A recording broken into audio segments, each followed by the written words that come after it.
স্ত্রী সন্তান নিয়ে বাইরের দেশে থাকলে বাবা মা যদি দেশের বাড়িতে একা একা থাকে তাহলে সেটা জায়েজ আছে কিনা? স্ত্রী সন্তান নিয়ে যদি কেউ বাইরে থাকে, দেশে বাবা মা থাকে, অসুবিধা নেই, জায়েজ আছে। কিন্তু বাবা মার খায় খেদমতের লোক ব্যবস্থা করতে হবে, তার জন্য কোনো কষ্ট না হয় সেদিকটা খেয়াল রাখতে হবে।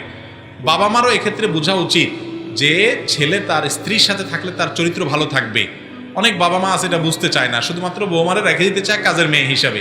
ছেলে বিদেশে পড়ে থাকবে, তার চরিত্র কিভাবে হেফাজত হবে এটা বাবা মার বোঝা উচিত।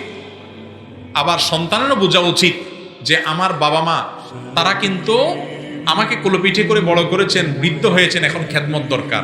আমি নিজেও নাই, বউটাও নিয়ে আসলাম, তাহলে খেদমত কে করবে?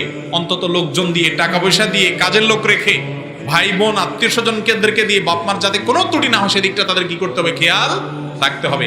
আবার আজীবন বউ বাচ্চা নিয়ে বাইরে পড়ে থাকবো, বাপমার কাছে এসে থাকবে না, তাদেরকে নিবে না, এটা আরেক অবিচার। আজকাল যুবক ভাইরা অনেক সময় খেয়াল করেন না বিষয়গুলো। মুরব্বী যখন হবেন তখন বুঝবেন ছেলের ঘরের নাতি আদর করতে মনে চায়, নাতনি আদর করতে মনে চায়, তখন নিঃসঙ্গ লাগে। সেই সুযোগ তাদেরকে করে দিতে হবে, তাদেরকে নিবেন, বা তারা শহরে যেতে না চাইলে তাদের কাছে এসে থাকবেন।